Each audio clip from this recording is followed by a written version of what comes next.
نماز کے بعد کے اذکار کے متعلق، نماز کا سلام پھیرتے ہی نماز ختم ہو جاتی ہے. اس کے بعد سب سے پہلے کہنا چاہیے اللہ اکبر ایک بار، اور تھوڑا سا بلند آواز سے، جس سے پتہ چلے کہ نماز پڑھ لی ہے. اللہ اکبر. ابن عباس کہتے ہیں میں نبی صلی اللہ علیہ وسلم کی نماز کے مکمل ہونے کو تکبیر کی وجہ سے سمجھ جاتا تھا. یعنی مثلا کوئی نفل پڑھ رہا ہے تو آپ کو نہیں پتہ چلتا کہ پڑھ چکا یا نہیں، لیکن اگر اس نے بلند آواز سے کہہ دیا اللہ اکبر تو پتہ چل گیا کہ ہاں اس کی نماز مکمل ہو گئی ہے. کیوں اللہ اکبر کہیں؟ کہ اللہ ہر چیز سے بڑا. آپ دیکھیں ہم نے نماز کا آغاز کس سے کیا تھا؟ اللہ اکبر سے کیا تھا، اور نماز میں کئی بار ہم نے اللہ اکبر کہا. اور اب نماز کے اختتام پر بھی اللہ اکبر، رمضان کے اختتام پر بھی اللہ اکبر، یعنی اللہ کی تکبیر بیان کرنا. اللہ سبحانہ وتعالیٰ قرآن مجید میں فرماتے ہیں اُتْلُ مَا أُوحِيَ إِلَيْكَ مِنَ الْكِتَابِ وَأَقِمِ الصَّلَاةَ إِنَّ الصَّلَاةَ تَنْهَى عَنِ الْفَحْشَاءِ وَالْمُنكَرِ وَلَذِكْرُ اللَّهِ أَكْبَرُ وَاللَّهُ يَعْلَمُ مَا تَصْنَعُونَ. کتاب میں سے جو آپ کی طرف وحی کیا گیا ہے اس کی تلاوت کیجیے اور نماز قائم کیجیے. بے شک نماز بے حیائی اور برائی سے روکتی ہے، اور یقیناً اللہ کا ذکر تو سب سے بڑی چیز ہے، اور اللہ کو معلوم ہے جو کچھ تم کرتے ہو. تو اللہ کا ذکر سب سے بڑی چیز، اور اس ذکر میں اللہ کو سب سے بڑا قرار دینا سب سے بڑی چیز. اور نبی صلی اللہ علیہ وسلم اور پھر صحابہ کا طریقہ بھی یہی تھا کہ آپ فرض نمازوں کے بعد ذکر کرتے اور آوازیں بلند کرتے. یعنی نماز کے بعد کا ذکر جو ہے اس میں آواز اونچی ہوتی ہے. ابن عباس اس بات سے معلوم کر لیتے کہ لوگوں نے سلام پھیر لیا ہے کیونکہ وہ ان کے ذکر کی آواز سنتے تھے. یعنی مطلب یہ ہے کہ نماز کے بعد اللہ اکبر بھی اونچی آواز میں، استغفر اللہ استغفر اللہ استغفر اللہ یہ بھی ذرا اونچی آواز میں. یعنی ایک ہوتا ہے سری ذکر، یعنی دل ہی دل میں پکارنا، اور ایک ہوتا ہے جاہری، جس میں یہ ذکر جو نماز کے بعد ہوتا ہے اس کو تھوڑا اونچی آواز میں کرنا چاہیے. اور جس طرح وتر ختم ہونے کے بعد سبحان الملک القدوس سبحان الملک القدوس سبحان الملک القدوس ذرا اونچی آواز میں کہنا چاہیے. تو نبی صلی اللہ علیہ وسلم اس ذکر کو ہمیشہ اونچی آواز میں کرتے تھے. ٹھیک ہے، یعنی آپ کی اقتداء، آپ کی پیروی ہر معاملے میں یہ عبادت کے درجات کو بڑھا دیتی ہے. اور اس میں ہم یہ بھی دیکھتے ہیں کہ صحابہ کرام جو تھے وہ نبی صلی اللہ علیہ وسلم کی صرف سنت کو نہیں، سیرت کو بھی آگے بیان کرتے تھے کہ آپ نے کوئی کام کیا اور کس طریقے سے کیا. مثلا ذکر کیا اور کس طرح کیا، بلند آواز سے کیا یا آہستہ آواز سے کیا، بیٹھ کر کیا یا کھڑے ہو کر کیا. اور پھر آپ دیکھیے کہ نماز کے بعد اذکار جو ہیں وہ زیادہ پسندیدہ ہیں، یعنی دعاؤں کی نسبت زیادہ اذکار. ٹھیک ہے، اور پھر اسی طرح آپ دیکھیے کہ دوسرا ذکر جو آپ کریں گے وہ ہے استغفر اللہ 3 بار، استغفر اللہ استغفر اللہ. صوبان کہتے ہیں رسول اللہ صلی اللہ علیہ وسلم جب اپنی نماز سے فارغ ہوتے تھے تو 3 مرتبہ استغفار فرماتے تھے، 3 بار استغفار کرتے. ولید کہتے ہیں میں نے اوزائی سے پوچھا آپ استغفار کس طرح فرمایا کرتے تھے؟ تو انہوں نے کہا آپ فرماتے تھے استغفر اللہ استغفر اللہ. اب نماز پڑھ لی ہے، استغفر اللہ کیوں؟ اس لیے کہ ہم تو نماز کا حق بھی ادا نہیں کرتے. ہمارا دھیان کہاں سے کہاں چلا جاتا ہے، ہم کئی دفعہ بھول جاتے ہیں، ہمیں سجدہ سہو کرنا تک یاد نہیں رہتا، ہمیں کچھ پتہ نہیں ہوتا ہم نے کون سی سورت پڑھی، کیا تلاوت کی. ہو سکتا ہے تلاوت میں کوئی غلطی کر دیں، ہو سکتا ہے کہ تسبیح کی جگہ کچھ اور پڑھ دیں بھول چوک کے. تو ہم نماز کے اندر بھی بہت کچھ غلط کرتے رہتے ہیں جانے انجانے. اور خاص طور پر جن لوگوں نے اپنی نماز کے پروننسیشن کی اصلاح نہیں کی وہ تو کچھ سے کچھ پڑھتے رہتے ہیں بعض اوقات. یعنی پروننسیشن صحیح نہ ہونا جو ہے وہ الفاظ کے مطلب کو ہی بدل دیتا ہے. اس لیے پہلی پرائرٹی میں کوئی ایسا ٹیچر ڈھونڈیے کہ جو آپ کی نماز سن کے اس کا پروننسیشن آپ کو ٹھیک کر دے. بہرحال نماز کے بعد استغفر اللہ استغفر اللہ. اور ایک اور چیز، نماز پڑھنے کے بعد انسان کو ایک فیلنگ ہوتی ہے کہ میں نے کچھ کیا ہے، لیکن جب انسان استغفر اللہ کہتا ہے تو اس میں عاجزی کا اظہار ہوتا ہے کہ اللہ تیرا حق ادا نہیں کیا، مجھے ابھی بھی گناہوں کی بخشش کی ضرورت ہے. اور آپ دیکھیے کہ یہ الفاظ نبی صلی اللہ علیہ وسلم ادا کرتے تھے جن کے اگلے پچھلے سارے گناہ معاف کر دیے گئے تھے. تو جو شخص نماز کے بعد استغفار پڑھتا ہے وہ اپنی نمازوں پر کبھی فخر غرور تکبر نہیں کر سکتا. کہ میں بڑا نمازی ہوں، میں بڑا پرہیزگار ہوں، میں بڑا عبادت گزار ہوں. نہیں، وہ یہ دیکھے گا کہ میں نے حق ادا نہیں کیا، میرے سے جو کمی کوتاہی ہوئی ہے اللہ تعالیٰ اس کو معاف کر دے. جو چیز مکمل طور پر ادا کرنی چاہیے تھی اس کو اس طرح نہیں ادا کیا، کچھ نہ کچھ کوتاہی واقع ہو گئی، تو اس بخشش کے طلب کرنے سے اللہ تعالیٰ کوتاہی سے درگزر فرما دے گا انشاءاللہ. اور ویسے بھی استغفار کرنے سے نقص یا کمی کوتاہی جو ہے اس کا ازالہ ہوتا ہے ہماری عام روزمرہ زندگی میں بھی. تیسرا ذکر، اب آپ دیکھ رہے ہیں یہ ذکر ہے، اللہ اکبر بھی ذکر ہے، استغفر اللہ بھی ذکر ہے، اور تیسرا یہ بھی ذکر ہے، اللہم انت السلام ومنک السلام تبارکت ذل جلال والاکرام. اے اللہ تو سراپا سلامتی ہے اور تجھی سے سلامتی حاصل ہوتی ہے، تو بڑی برکتوں والا ہے اے جلال و اکرام والے. یعنی استغفار کے بعد پھر فوراً بعد اللہ تعالیٰ کی تعریف اور یہ ذکر. السلام جو ہے یہ اللہ تعالیٰ کے ناموں میں سے ایک نام ہے، جس کا مطلب یہ ہے کہ اللہ تعالیٰ ہر طرح کی آفات سے، عیبوں سے، ہر طرح کے نقص سے سلامت ہے. کوئی چیز اس کو نقصان نہیں دے سکتی، نہ لوگوں کی باتیں جو اللہ تعالیٰ کے خلاف کرتے ہیں، یا لوگوں کے گمان، یا لوگوں کی نافرمانیاں اور گناہ اور عبادت نہ کرنا، اللہ کا حکم نہ ماننا. اللہ تعالیٰ کو کوئی چیز نقصان نہیں دیتی، وہ سلامت ہے، اس کو کسی کی ضرورت ہی نہیں ہے. یہ جو کچھ ہم کرتے ہیں، ذکر ہو، عبادت ہو، یہ اپنے ہی فائدے کے لیے کرتے ہیں، اللہ تعالیٰ پر کچھ احسان نہیں ہے. تو ہم یہ کہتے ہیں اللہم انت السلام، کہ اللہ تعالیٰ آپ سراسر سلامتی ہیں اور آپ کا ہر فعل جو ہے وہ ظلم سے سلامت ہے، پاک ہے، ہر شر سے پاک ہے. آپ کی تقدیر، آپ کے فیصلے، ہر چیز سلامتی پر مبنی ہے.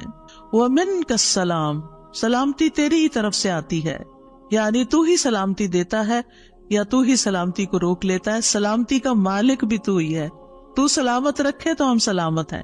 تو یہ تعلق اللہ تعالیٰ سے انسان اپنا ظاہر کرتا ہے، انسان اپنے رب کے بارے میں کیا سمجھتا ہے. تبارکتا، تبارکتا کا لفظ برکت سے ہے، جس کا مطلب ہوتا ہے کثرت سے کسی چیز کا بڑھنا اور قائم رہنا، یعنی تیری خیرات و برکات بہت زیادہ ہیں. ذل جلال والاکرام، اے عزت اور جلال والے. جلال کا مطلب ہے عظمت، بڑائی، اور اکرام کا مطلب ہے احسان.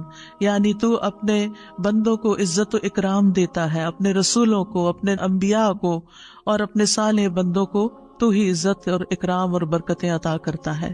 ساری نعمتیں تیری ہی طرف سے ہیں. اور یہ کتنا خوبصورت ذکر ہے جو ہم ہر نماز کے بعد کرتے ہیں، یا جو نہیں کر رہے انہیں لازماً کرنا چاہیے، کہ اللہ سبحانہ وتعالیٰ سے ہم اپنے اچھے گمان کا اظہار کرتے ہیں اور ایک طرح سے انڈائریکٹلی سلامتی اور برکت طلب بھی کرتے ہیں. آپ دیکھیے عموماً ہم جب کسی چیز کے اندر فائدہ دیکھتے ہیں تو ہم خیر اس سے وابستہ کر لیتے ہیں، یہ ہے تو کام ہوگا، یہ نہیں تو کام ہی نہیں ہوگا. مثلاً آپ کوئی قلم خریدتے ہیں اور اس سے لکھنا شروع کرتے ہیں اور آپ کو اچھا لگتا ہے، یا آپ اس سے جو لکھنا چاہتے تھے آرٹیکل یا کوئی چیز یا نوٹس اپنے تو بڑے اچھے لکھ پاتے ہیں، تو آپ کہنے لگتے ہیں یہ قلم بڑا مبارک ہے. ٹھیک ہے بھائی، قلم اچھا ہے، فائدہ دے رہا ہے آپ کو، لیکن اصل تو اللہ نے آپ کے لیے یہ وسیلہ بنایا کہ اس نے آپ تک یہ پہنچایا. تو اصل برکت اور خیر اور سلامتی کا منبع اللہ رب العزت کی ذات ہے. چیزوں کے ساتھ مت چمٹ جائیے اور ان پر اتنے ڈیپینڈنٹ نہ ہو جائے کہ اللہ کو بھول جائیں اور اللہ تعالیٰ کی نعمت اور اللہ تعالیٰ کا احسان یاد نہ کریں. تو اس لیے ہر نماز کے بعد ہم اس بات کا اقرار کرتے ہیں کہ ساری برکتیں تیری ذات سے ہیں یا رب، ساری سلامتی تیری طرف سے ہے یا رب، عزت اور اکرام تیری ہی طرف سے ہے یا رب، تو ہی جس کو چاہے اس پر احسان فرماتا ہے، لہٰذا ہم یہ سب کچھ تجھ سے ہی طلب کرتے ہیں. پھر آپ دیکھیے چوتھا ذکر ہے لا الہ الا اللہ وحدہ لا شریک لہ لہ الملک و لہ الحمد وہو علی کل شیء قدیر. یہ بھی آپ 3 بار پڑھ سکتے ہیں، یہ بھی ذکر ہے، یعنی 3 مرتبہ اللہ تعالیٰ کی توحید کا اقرار. مغیرہ بن شعبہ جو وحی کے کاتب تھے ان سے بروی ہے کہ معاویہ رضی اللہ عنہ نے مغیرہ کو لکھا کہ کوئی حدیث جو آپ نے رسول اللہ صلی اللہ علیہ وسلم سے سنی ہو وہ مجھے لکھ کر بھیجیں. راوی کہتے ہیں کہ مغیرہ رضی اللہ عنہ نے انہیں لکھا کہ میں نے آپ صلی اللہ علیہ وسلم سے سنا ہے آپ اپنی نماز سے فارغ ہونے کے بعد 3 مرتبہ یہ پڑھا کرتے تھے لا الہ الا اللہ وحدہ لا شریک لہ لہ الملک ولہ الحمد وہو علی کل شیء قدیر. سب سے پہلے توحید کا اقرار کہ اللہ ایک ہے، وہی الہ ہے، وہی خالق ہے، مالک ہے، رب ہے، معبود ہے. پھر اس بات کا انکار کہ کوئی اس کا شریک ہو، لا شریک لہ. اور پھر لہ الملک، بادشاہت بھی اسی کی ہے، معبود بھی وہی ہے، بادشاہ بھی وہی ہے، اور ایسا بادشاہ ہے وَلَهُ الْحَمْدُ کہ اس کی تعریف ہے. دنیا کے بادشاہوں کا حشر ہوتا دیکھا ہے آپ نے، ان کے ساتھ کیا کیا جاتا ہے. لیکن اللہ سبحانہ وتعالیٰ کی بادشاہت پر کوئی آنچ نہیں آتی، کوئی اس کو ہلا نہیں سکتا، کوئی اس کو نقصان نہیں دے سکتا، کوئی اس پر باتیں نہیں بنا سکتا، کوئی اس کا نقص نہیں نکال سکتا کہ اللہ تعالیٰ نے آسمان میں یہ کیا چیز بنا دی اور زمین میں کیا بنا دی. نہیں، وَلَهُ الْحَمْدُ، اسی کی ہے تعریف. یعنی ایسا بادشاہ کہ جو قابل تعریف ہے، اور ایسا بادشاہ کہ وَهُوَ عَلَى كُلِّ شَيْءٍ قَدِيرٌ. دنیا کے بادشاہ انتہائی بے بس لاچار ہوتے ہیں، ان کے ہاتھ میں کچھ نہیں ہوتا، وہ انسانوں کے محتاج ہوتے ہیں، انسانوں کی خدمت کے، انسانوں کی مدد کے، انسانوں کے مال کے محتاج ہوتے ہیں. یہ بادشاہت کیا بادشاہت ہے جس کی ساری ڈیپینڈنسی لوگوں کے اوپر ہے. تو اصل بادشاہت تو اللہ کی ہے کہ جو ہر چیز پر پوری قدرت رکھتا ہے. تو آپ اس احساس کے ساتھ اگر اللہ تعالیٰ کا یہ ذکر کرتے ہیں تو آپ کا دل ایک سکون سے بھر جائے گا، ایک خوشی سے بھر جائے گا کہ میں ایسی ہستی کو جانتی ہوں، ایسی ذات کو جانتی ہوں کہ جو اتنی خوبیوں کی مالک ہے. کیونکہ یہ انسان کی فطرت میں ہے، انسان کی نفسیات میں ہے کہ وہ کسی چیز کی تعریف کر کے خوش ہوتا ہے. اور عام طور پر ہم صرف سامنے نظر آنے والی چیزوں کی تعریف کر کر کے خوش ہوتے رہتے ہیں، اور تھوڑے دن کے بعد وہ بھی خراب ہو جاتی، وہ تعریف بھی ساتھ ہی چلی جاتی ہے. انسان ہے تو مر جاتے ہیں، ان کے اعمال ہے تو ختم ہو جاتے ہیں، اور کبھی وہ اچھے ہوتے ہیں اور پلٹ بھی جاتے ہیں. وہ کہاں گئی تعریفیں؟ جوان ہے تو بڑھاپے میں ساری تعریفیں چلی گئی، مالدار تھے تو غریب ہوئے تو ساری تعریفیں چلی گئی. اسی طرح علم ہے اور جنون لاحق ہو گیا تو ساری تعریفیں چلی گئی، سب کچھ الٹ گیا.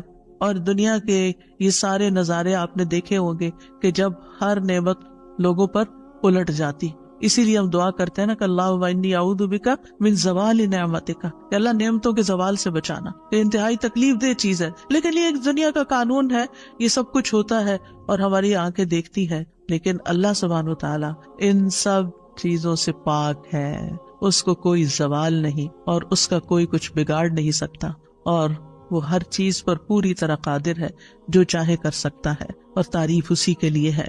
پانچواں ذکر، لا الہ الا اللہ وحدہ لا شریک لہ لہ الملک ولہ الحمد وہو علی کل شیء قدیر. اللہم لا مانع لما اعطیت ولا معطی لما منعت ولا ينفع ذا الجد منک الجد. اللہ کے سوا کوئی الہ نہیں، وہ اکیلا ہے، اس کا کوئی شریک نہیں، بادشاہت اسی کی ہے اور تمام تعریف اسی کے لیے ہے، اور وہ ہر چیز پر پوری طرح قدرت رکھنے والا ہے. اے اللہ، جو کچھ تو نے دیا ہے اسے کوئی روکنے والا نہیں، اور جو کچھ تو نے روک دیا اسے کوئی دینے والا نہیں، اور کسی مالدار کو تیری بارگاہ میں اس کا مال نفع نہیں پہنچا سکتا. ابتدا میں تو وہی اللہ کی توحید بیان ہوئی، اس کی بادشاہت اور اس کی حمد کا ذکر ہے اور اس کی قدرت کا ذکر ہے، اور اس کے بعد کہ جو اللہ نے دیا، جو وہ دینا چاہتا ہے اسے کوئی روک نہیں سکتا.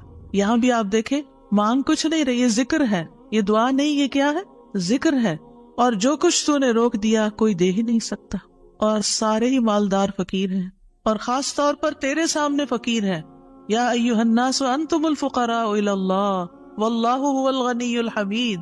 اے لوگو، تم سب اللہ کے فقیر ہو، اللہ کے محتاج ہو، اور اللہ ہی غنی، مالدار اور وہی قابل تعریف ہے. واللہ هو الغنی الحمید.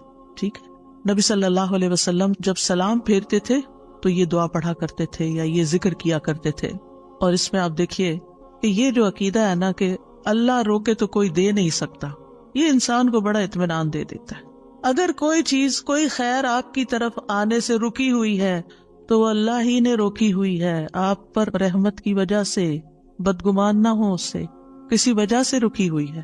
آپ کسی کی کوئی اچھی چیز دیکھتے ہیں، کسی کا مینشن دیکھتے ہیں تو سوچتے ہیں کتنا خوش قسمت ہے، کتنے بڑے گھر میں رہتا ہے. کسی کے پاس فراری دیکھتے ہیں تو آپ کہتے ہیں واہ کتنا خوش قسمت ہے. لیکن آپ کو نہیں پتا کہ یہی چیزیں اس کے لیے کتنی بڑی آزمائش بنی ہوئی ہیں، آپ نہیں جانتے. اور اگر اللہ نے آپ کو نہیں دی تو آپ کو بہت سے شر سے محفوظ رکھا ہوا. تو اللہ کا روکنا بھی خیر کا باعث ہوتا ہے. یہ سبق پکا کر لیں کہ جب اللہ تعالیٰ کوئی چیز نہیں دیتا یا دیر سے دیتا ہے یا روک لیتا ہے اور کوئی چارہ نہیں ہوتا، آپ کہتے ہیں میری کوئی دعا قبول نہیں ہو رہی، میرا کوئی طریقہ کام نہیں آ رہا، تو اس میں بھی کوئی خیر ہوتی ہے.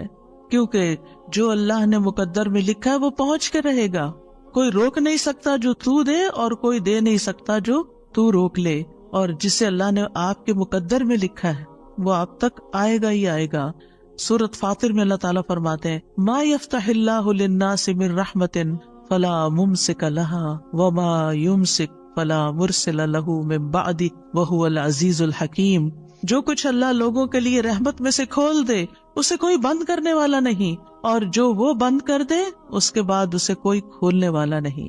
حدیث میں آتا ہے ما اصابک لم یکن لیخطئک وانما اخطأک لم یکن لیصیبک. جو کچھ تمہیں پہنچا وہ تم سے خطا ہونے والا نہیں تھا، اور جو نہیں ملا وہ ہرگز ملنے والا نہیں تھا.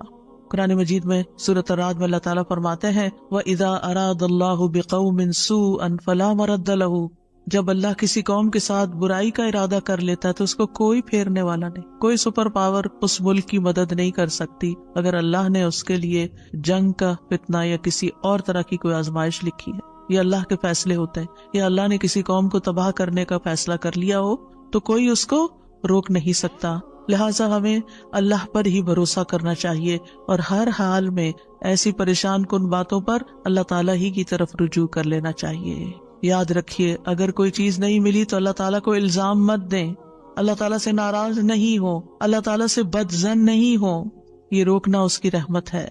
انسان اگر ان دو جملوں پر ایمان لے آئے تو پھر اس کا مکمل بھروسہ اللہ کی ذات پر ہو جائے گا. وہ رزق کے بارے میں اللہ پر ہی توکل کرے گا، نقصان کو دور کرنے اور بھلائی کو پانے کے لیے اللہ پر ہی بھروسہ کرے گا. وہ اللہ کو اپنے لیے کافی سمجھے گا. یعنی جہاں کہیں دل چھوٹا ہوا، جہاں کہیں کوئی پریشانی آئی، کہتے حسبی اللہ و نعم الوکیل. اللہ کار ساز یعنی کام بنانے والا اللہ ہی میرے لیے کافی ہے. وہ میرا کام بنائے گا، وہ میری مشکل آسان کرے گا. تو یہ توحید ربوبیت اور الوہیت پر مشتمل جملے ہیں. ابن تیمیہ کہتے ہیں یہ حدیث دو عظیم اصولوں پر مشتمل ہے. نمبر 1 توحید ربوبیت، اور وہ ہے جسے اللہ دینا چاہے اسے کوئی روک نہیں سکتا، اور جسے وہ روک دے اسے کوئی نہیں دے سکتا. بس بندہ اللہ ہی پر توکل کرتا ہے اور اسی سے مانگتا رہتا ہے، کیونکہ دینا جو اس نے ہے. تو پھر کسی اور سے کیوں مانگے گا؟ کسی اور سے توقع لگا کے کیوں بیٹھ جائے گا؟ کسی اور کے در پہ کیوں جائے گا؟ اس کو پتا ہے صرف اللہ ہی نے کرنا ہے جو کرنا ہے. اس سے عقیدہ توحید پکا ہوتا چلا جاتا ہے کہ صرف اللہ ہی نے کرنا ہے. اور توحید الوہیت ولا ينفع ذا الجد منک الجد. عام طور پر انسان یہ سمجھتا ہے میرے پاس مال ہے، مجھے کوئی مشکل نہیں. یعنی جب کوئی کام سامنے آتا ہے نا تو فوراً دیکھتا ہے کتنا ہے بینک میں، کتنا کیش رکھا ہے، کیا ہے میرے پاس، کتنی پراپرٹی ہے. یعنی فوراً انسان کا دماغ گھوم کے اس طرف چلا جاتا ہے نا بہت ہے، انف ہے، کام ہو جائے گا. اللہ چاہے گا تو ہوگا. صرف آپ کے مال سے کچھ نہیں ہوتا. آپ سارا لگا دیں، بزنس میں پورا لاس ہو سکتا ہے. پھر بتائیے آپ کے مال نے آپ کو کیا فائدہ دیا؟ کچھ نہیں ہو سکتا جب تک اللہ نہ چاہے. مال بھی جب فائدہ دیتا ہے جب اللہ چاہتا ہے، اولاد بھی جب فائدے کی ہوتی ہے جب اللہ چاہتا ہے. کسی انسان سے فائدہ صرف اس وقت پہنچتا ہے جب اللہ چاہتا ہے. آپ نے دیکھا ہوگا کتنے ہی اچھے سے اچھے لوگ ہوتے ہیں ہر وقت کام آنے والے. ایک وقت ایسا آتا ہے وہ ایسے بےچارے مجبور ہوتے ہیں کہ ان کو نہ کرنی پڑتی ہے کہ بھائی سوری یہ نہیں کر سکتے، کیونکہ سب کچھ ان کے اختیار میں نہیں ہے، سب کچھ ان کے بس میں نہیں ہے. اسی طرح انسان کے پاس بعض اوقات کوئی عہدہ ہوتا ہے، انفلوئنس ہوتا ہے، وہ سمجھتا ہے یہ عہدہ ہے میرے پاس، میں سب کچھ کر سکتا. نہیں کر سکتے. آپ نے دیکھا ہوگا دنیا کے بڑے بڑے ملکوں کے جو حکمران ہوتے ہیں کتنے بے بس ہوتے ہیں. کچھ بھی نہیں ہوتا ان کے ہاتھ میں، اپنی تقدیر نہیں بنا سکتے، اپنا فائدہ نہیں کر سکتے. اور پھر آپ دیکھیے کہ اللہ سبحانہ وتعالیٰ دنیا اسے بھی دیتا ہے جس سے وہ محبت کرتا ہے، اور اسے بھی دیتا ہے جس سے وہ محبت نہیں کرتا. لیکن یاد رکھیے ایمان اس کو دیتا ہے، دین کی سمجھ اس کو دیتا ہے جس سے وہ محبت کرتا ہے. وَمَن يُرِدِ اللَّهُ بِهِ خَيْرًا يُفَقِّهُ فِي الدِّينِ. دنیا تو سب کے پاس، مومن مسلم کافر سب کے پاس ہو سکتی ہے.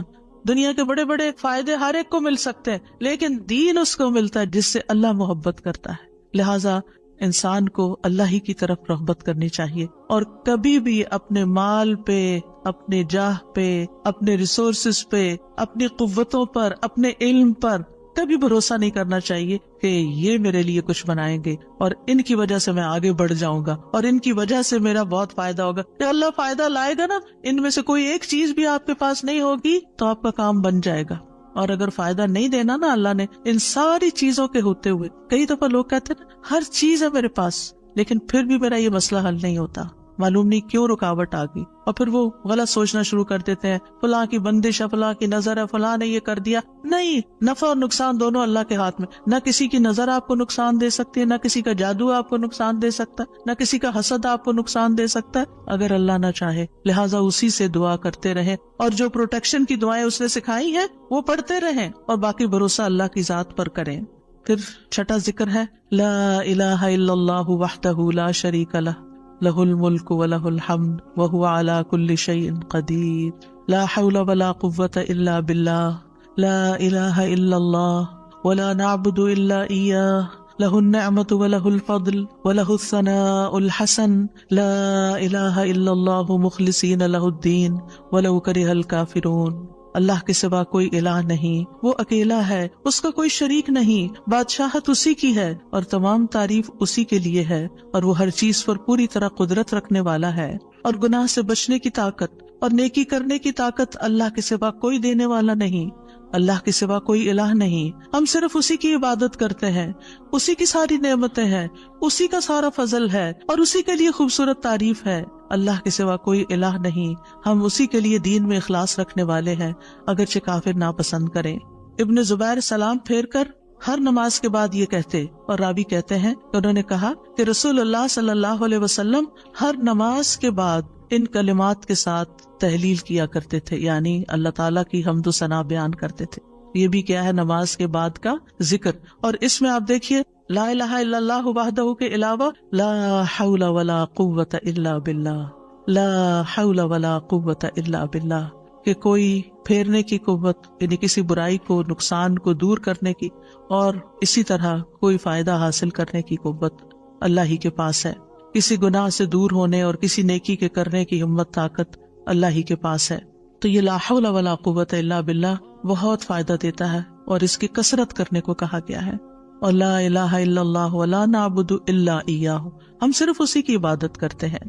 لہ النعمت ولہ الفضل ولہ الثناء الحسن، نعمت بھی اور فضل بھی اور اچھی تعریف سب اللہ ہی کے لیے ہے، اور ہم مخلص ہو کر اللہ کی عبادت کرتے ہیں، مخلصین لہ الدین، لا الہ الا اللہ ولو کرہ الکافرون، اگرچہ کافر ناپسند کریں، ان کو ہماری توحید اچھی نہ لگے، لیکن پھر بھی ہم صرف ایک اللہ ہی کو مانتے ہیں۔ ساتویں چیز ہے تسبیحات، سبحان اللہ 33 بار، الحمدللہ 33 بار، اور اللہ اکبر 33 بار، اور 34ویں بار لا الہ الا اللہ وحدہ لا شریک لہ، لہ الملک ولہ الحمد وہو علی کل شیء قدیر۔ ہر نماز کے بعد ان تسبیحات کو پڑھنے کی فضیلت کیا ہے؟ ابو ہریرہ کہتے ہیں رسول اللہ صلی اللہ علیہ وسلم نے فرمایا، جس آدمی نے ہر نماز کے بعد 33 مرتبہ سبحان اللہ، 33 مرتبہ الحمدللہ اور 33 مرتبہ اللہ اکبر کہا تو یہ 99 کلمات ہو گئے، اور 100 کا عدد پورے کرنے کے لیے لا الہ الا اللہ وحدہ لا شریک لہ یہ ذکر کر لیا تو اس کے سارے گناہ معاف کر دیے جائیں گے، چاہے وہ سمندر کی جھاگ کے برابر ہو۔ یعنی 100 کا عدد پورا کرنے کے لیے کیا پڑھنا ہے؟ لا الہ الا اللہ وحدہ لا شریک لہ، لہ الملک ولہ الحمد وہو علی کل شیء قدیر۔ رسول اللہ صلی اللہ علیہ وسلم نے فرمایا ہر نماز کے بعد کچھ ایسے اذکار ہیں جن کو پڑھنے والا یا جن کو کرنے والا کبھی محروم نہیں ہوتا، جن میں سے سبحان اللہ 33 بار، الحمدللہ 33 بار اور 34 بار اللہ اکبر۔ یعنی اگر لا الہ الا اللہ پورا نہیں پڑھ سکتے تو اللہ اکبر کو 34 بار کر کے 100 کی گنتی پوری کر لیں۔ پھر اسی طرح رسول اللہ صلی اللہ علیہ وسلم کے پاس کچھ فقیر صحابہ حاضر ہوئے، کہا کہ امیر لوگ بلند درجات اور ہمیشہ رہنے والی جنت حاصل کر چکے، حالانکہ جس طرح ہم نماز پڑھتے ہیں وہ بھی پڑھتے ہیں، جیسے ہم روزے رکھتے ہیں وہ بھی رکھتے ہیں، لیکن مال و دولت کی وجہ سے انہیں ہم پر فضیلت حاصل ہے۔ اس کی وجہ یہ کہ وہ حج کرتے ہیں، عمرہ کرتے ہیں، جہاد کرتے ہیں، صدقے دیتے ہیں، اور ہم محتاجی کی وجہ سے یہ کام نہیں کر سکتے۔ آپ نے فرمایا کیا میں تمہیں ایک ایسا عمل نہ بتا دوں، اگر تم اس کی پابندی کرو گے تو جو لوگ تم سے آگے بڑھ چکے ہیں تم انہیں پالو گے، اور تمہارے مرتبے تک کوئی نہیں پہنچ سکتا، اور تم اپنے سامنے موجود لوگوں میں سب سے بہتر ہو جاؤ گے، سوائے ان کے جو یہی عمل شروع کر دیں۔ ہر نماز کے بعد 33 بار سبحان اللہ، 33 بار الحمدللہ، 33 بار اللہ اکبر، اور پھر 34ویں بار تو وہ ذکر آپ کو بتا ہی دیا گیا۔ اور اگر آپ 33 بار نہ پڑھ سکے تو 10 بار سبحان اللہ، 10 بار الحمدللہ اور 10 بار اللہ اکبر پڑھ لیا کریں۔ یعنی اگر جلدی ہے تو پھر 10 بار بھی پڑھ سکتے ہیں. نبی صلی اللہ علیہ وسلم نے فرمایا 2 عمل ایسے ہیں اگر کوئی مسلمان بندہ ان کی پابندی کر لے تو جنت میں داخل ہوگا، اور وہ بہت آسان ہے مگر ان پر عمل کرنے والے بڑے کم ہیں. وہ کیا ہیں؟ ہر نماز کے بعد 10 بار سبحان اللہ، 10 بار الحمدللہ، 10 بار اللہ اکبر. فرمایا زبان کی ادائیگی کے اعتبار سے تو 150 بار ہیں، یعنی 5 نمازوں میں 10 بار، اور ترازو میں 1500 ہوں گے. اور جب سونے لگے تو 34 بار اللہ اکبر، 33 بار الحمدللہ اور 33 بار سبحان اللہ کہے. زبانی طور پر تو یہ 100 ہے مگر میزان میں یہ تسبیحات 1000 ہوں گی. اور وہ کہتے ہیں یقیناً میں نے رسول اللہ صلی اللہ علیہ وسلم کو دیکھا، آپ انہیں اپنے ہاتھ سے شمار کرتے تھے. اور پھر کہتے ہیں دائیں ہاتھ سے، تو کرنے کا طریقہ کیا ہے؟ 3 دفعہ اوپر کو جائیے سبحان اللہ سبحان اللہ سبحان اللہ، اور 3 دفعہ نیچے کو آ جائیے سبحان اللہ سبحان اللہ سبحان اللہ. ایک انگلی پہ 6 بار ہو گیا. تو آپ کی 5 انگلیاں، تو 5 کو 6 دفعہ ضرب دیں تو کیا ہوتا ہے؟ 30، اور 3 دفعہ اور پڑھ لیں، اور اگر 34 ہے تو ایک اور پڑھ لیں. تو اس طرح ایک ہی ہاتھ پر، دائیں ہاتھ پر یہ تسبیحات آسانی سے پڑھی جا سکتی ہیں، کیونکہ ہاتھ سے تسبیح کرنا زیادہ پسندیدہ ہے.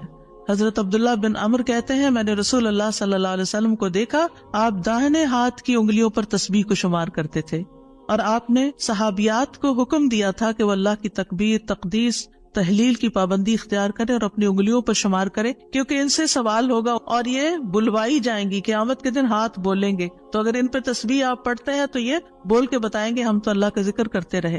8ویں چیز ہے آیت الکرسی. اللہ لا الہ الا هو الحی القیوم لا تأخذہ سنۃ ولا نوم لہ ما فی السماوات وما فی الارض من ذا الذی یشفع عنده الا بإذنہ يعلم ما بين أيديهم وما خلفهم ولا يحيطون بشيء من علمه إلا بما شاء وسع كرسيه السماوات والأرض ولا يؤوده حفظهما وهو العلي العظيم. پورا اللہ کا تعارف ہے. اللہ وہ ہے کہ اس کے سوا کوئی معبود نہیں، وہ زندہ ہے، ہر چیز کو قائم رکھنے والا ہے، نہ اسے کچھ اونگ پکڑتی ہے اور نہ کوئی نیند. اسی کا ہے جو کچھ آسمانوں میں ہے اور جو کچھ زمین میں ہے. کون ہے جو اس کے پاس اس کی اجازت کے بغیر سفارش کرے؟ وہ جانتا ہے جو کچھ ان کے سامنے اور جو کچھ ان کے پیچھے ہے، اور وہ اس کے علم میں سے کسی چیز کا احاطہ نہیں کر سکتے مگر جتنا وہ چاہے. اس کی کرسی آسمان اور زمین کو سمائے ہوئے ہے، اور اسے ان دونوں کی حفاظت یعنی آسمان و زمین کی حفاظت تھکاتی نہیں، اور وہی سب سے بلند، سب سے بڑا ہے.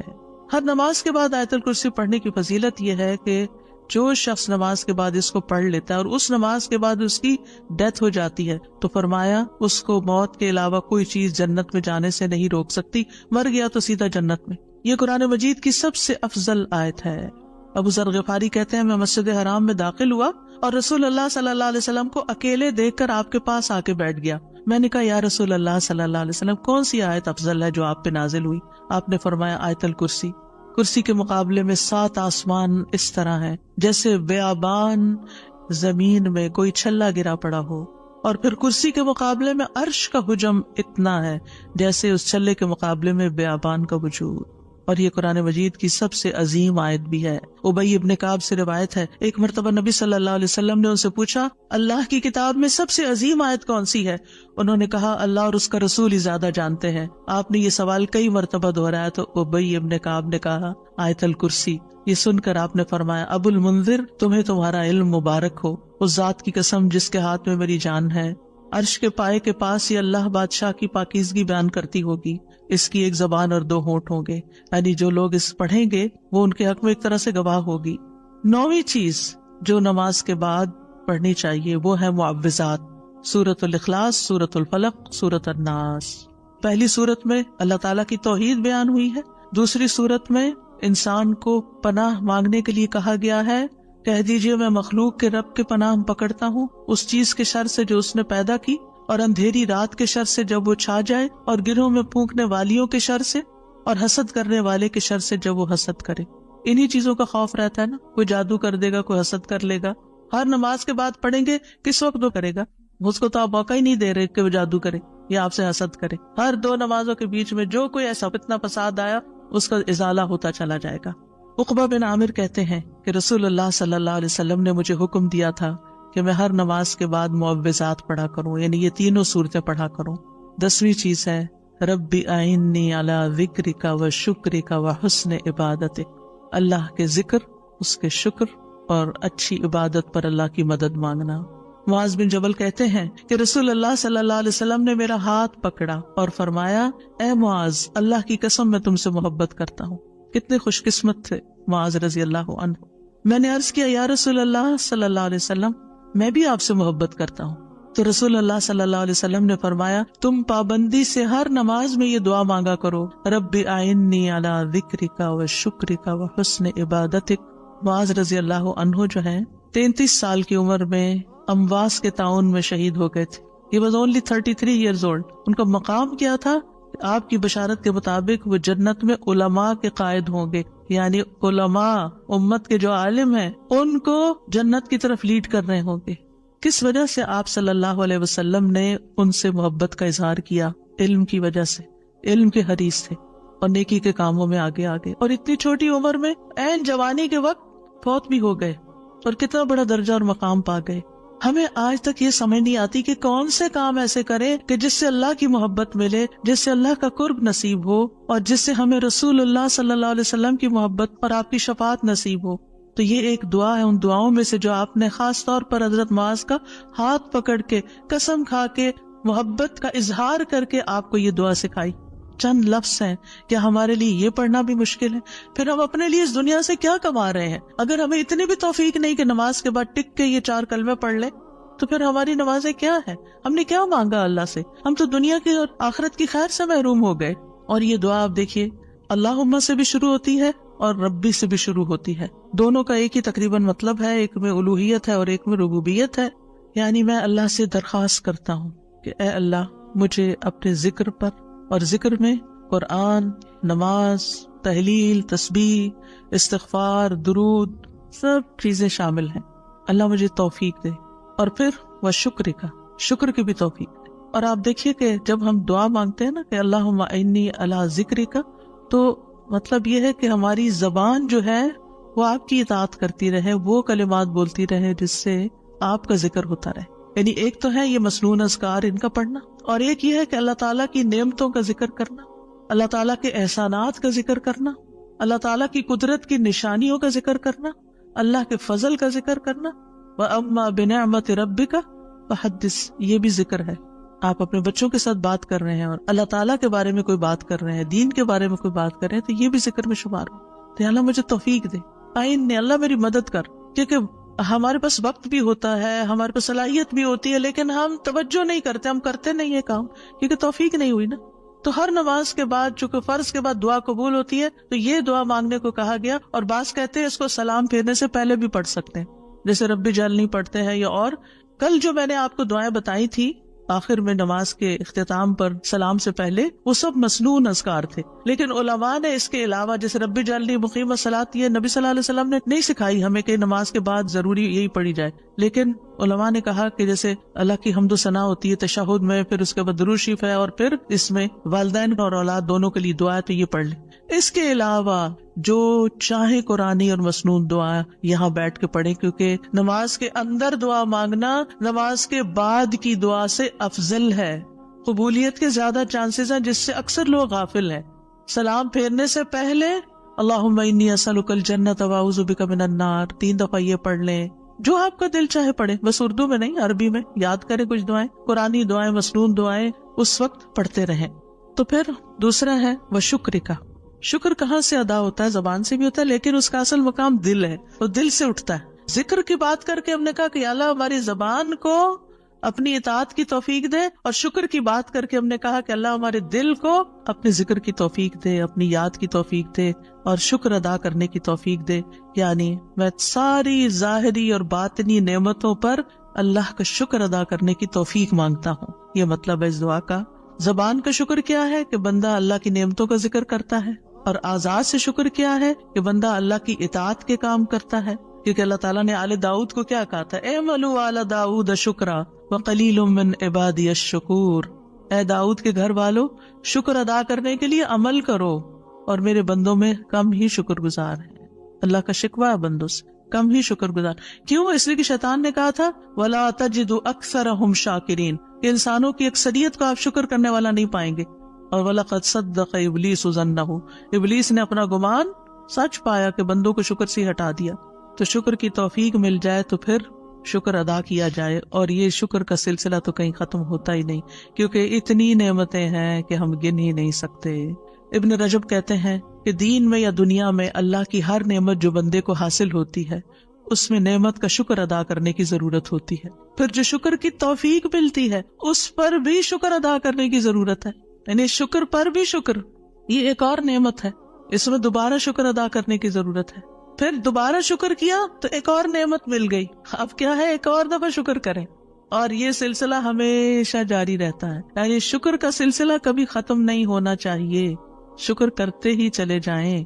وَحُسْنَ عِبَادَتِكَ، اور اپنی خوبصورت عبادت کی توفیق عطا فرما، اور خوبصورت عبادت اسی وقت ہو سکتی ہے جب اس میں اخلاص ہو اور نبی صلی اللہ علیہ وسلم کی اتباع ہو، اطاعت ہو۔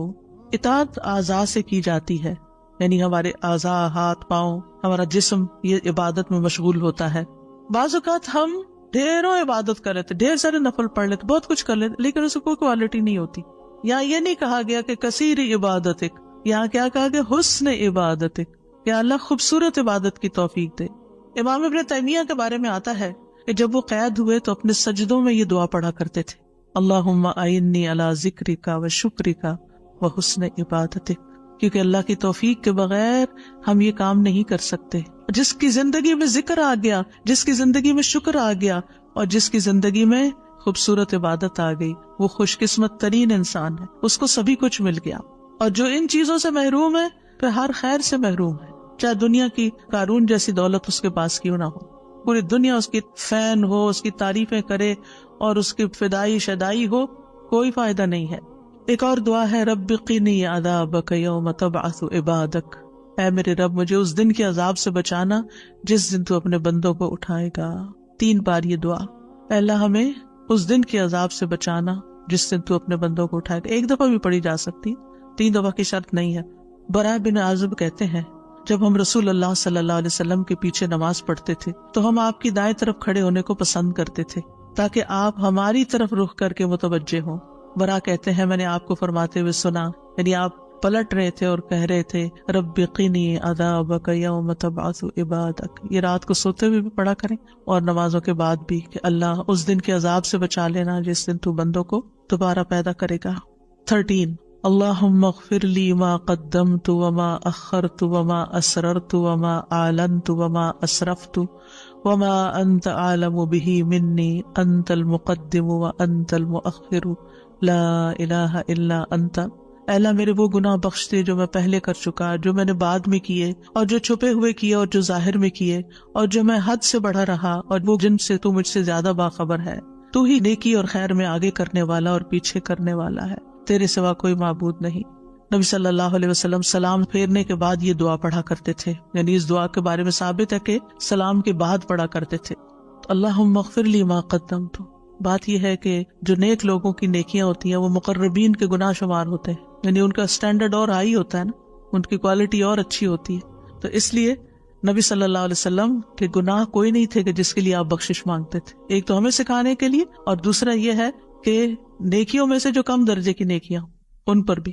وما اخرت، اور جو عبادت مجھ سے تاخیر ہوئی، کوتاہی ہوئی، جو میں نے لیٹ کی، جس کا حق ادا نہیں کیا۔ وما اسررت، جو میں نے چھپایا، جو میرے دل میں وسوسے اور خیالات آئے، بعض اوقات نماز کے اندر وسوسے آنا شروع ہو جاتے ہیں، تو یا اللہ تو اس کو بھی معاف کر دے۔ وما اعلنت، اور جو میں نے ظاہراً کیے، یعنی وہ اقوال افعال جو سب کے سامنے، لوگوں کے سامنے کوئی بری مثال پیش کی، یعنی یہ نبی صلی اللہ علیہ وسلم کے نہیں، یہ ہمارے لیے کہ ہم بعض اوقات ایسی بات کر جاتے ہیں، ایسا کام کر جاتے ہیں جو دوسروں کو پٹ آف کر دیتا ہے نیکی کے کاموں سے، یا ان کو دین سے ہٹا دیتا ہے، یا اور اسی طرح کی غلطیاں ہم کرتے ہیں۔ اور پھر آپ دیکھیے کہ نبی صلی اللہ علیہ وسلم کی ہمبلنس بھی اس سے پتہ چلتی ہے کہ کتنے آپ ہمبل تھے، کہ سارا کچھ کر کے، بہترین عبادت کر کے پھر بخشش بھی مانگ رہے ہیں۔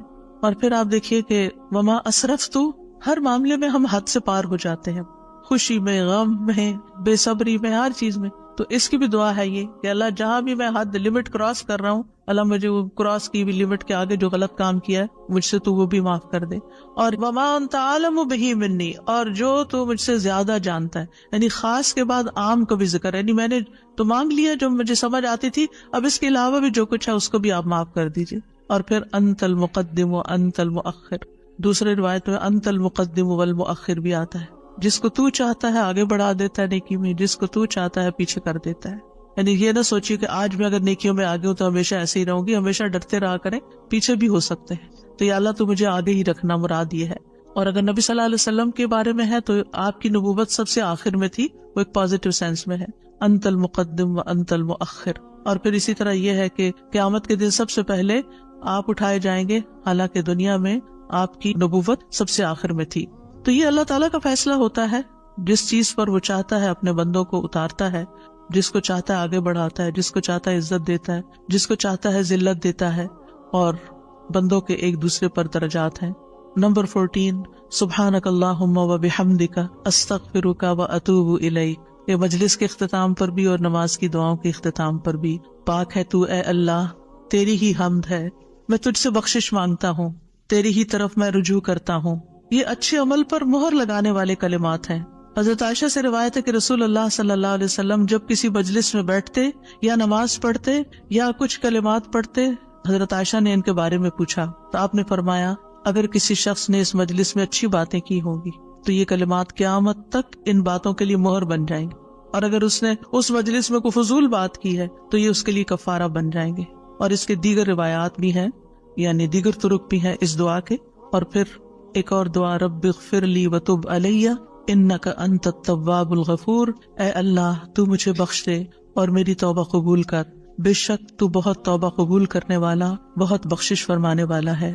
فجر اور مغرب کی نماز کے بعد کا خاص ذکر، لا الہ الا اللہ وحدہ لا شریک لہ، لہ الملک ولہ الحمد یحیی و یمیت وہو علی کل شیء قدیر. اللہ کے سوا کوئی